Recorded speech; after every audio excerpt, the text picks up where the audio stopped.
Hey guys, my boss came to office with a brand new car.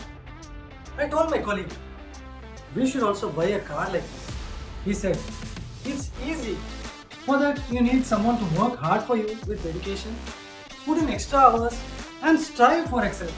Then you can buy one next year. I was like, wow. Now it's the appraisal season. So let's be ready to say it. I quit. I quit. This is the word usually our mind tells us first in most of the difficult situations. So it's not new for us to say it when we have a difficult boss.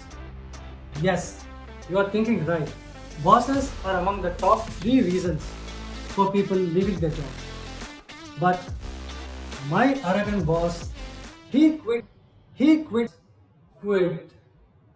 Curious? Just listen till the end to know how I nailed him. By the end of this video, you will learn how to handle your difficult boss.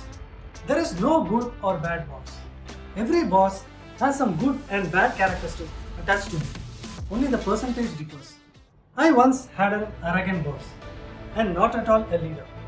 He usually sets unrealistic deadlines, closely monitored whatever I did, looked out for my in and out time. I could never take leave for personal reasons, but he would go for vacations. He never gave directions or shared his expectations, but expected perfection. And top of it, he would load me with work, which he never used to do, and he usually leaves office on time. When leaving, he will give a bunch of work and expected to finish it before he came to office the next day. If any issue arises, apart from pointing me as the sole reason for failure, he would be the first to enforce punishment. He held me with abusive languages in front of everyone. If I hadn't had commitments or career goals, I would have punched him then and there. I never was given a chance to be heard. If I did, he will ensure I do not stay in the organization. If he goes on leave, the entire team will feel relaxed, but still, he will call and ensure his presence. Have you ever had this kind of boss?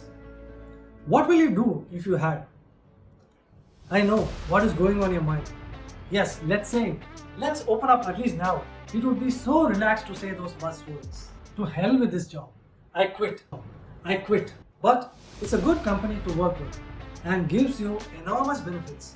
It's hard to find companies with those kind of benefits. And let me tell you, wherever you go, you can't choose or fix your boss. So let me tell you what I did to survive there for 10 years. Number 1, I started wearing his shoes. I understood his priorities first and worked accordingly. People used to hide at their desk, fearing him, whereas I used to meet him every day in the morning and asked him his priorities and will ask him what he wants me to do. He will come up with a list of things to be done and ask him for a deadline and finish before the deadline. And after completion, I'll explain him what were the pain and the success points to go through to complete the task. I spoke to him and understood what his goals are for the year and proactively started working for that. I started setting up processes for all the manual work and made the process take care of it automatically. Number 2, I never react immediately. Whenever he yelled at me, even though when the mistakes was not mine, I patiently listened and acknowledged his point and made him rest his anger for a while. Once he settles down, I would explain him what really happened.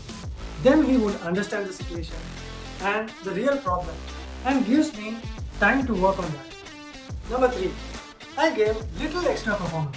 I would put in little extra effort and finish most of the tasks before the deadline and kept him updated if it's getting delayed. I would enroll into key projects and own it, sense problems earlier and solve it before it evolves. If it grows, it will be a big problem for me and the boss. By doing so, possibility of him getting the last minute surprise is very less. Presentation matters a lot in everything. I'll make every data in a visually presentable format. Till now, if you had liked this video, please subscribe and click the like button to motivate me to create more valuable content. Number 4. Given a little time, I started to connect with him regularly on personal front. Number 5. I documented everything. You have to be prepared before the asteroid hits your head. So I will record all that I have done in a day and kept it for my records. So whenever an argument came, this helped me as a substantial evidence to support my actions. By doing this, I built the titanium shield for me, which protected me from his arrogance. So he quit being arrogant with me. He quit being arrogant with me. And I quit saying the buzzword, I quit. Before proceeding further, if you feel this content helped you to gain some learning, please click the like button. It helps reaching the right people.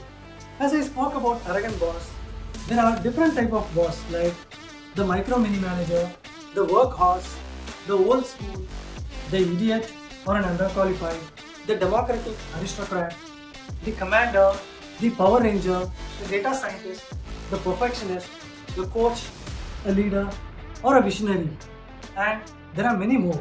So if you like to learn about them, please comment below. Winning a boss makes a significant difference in climbing up in your career, but that alone isn't enough to climb up in your career. This video has all the tricks to help you improve your performance to reach the top, but it's little slow paced and packed with information. So please bear with me and be little patient when watching. I'm sure you will learn to uplift your career from this video. See you in my next video. This is Vivek signing off. Thank you for watching.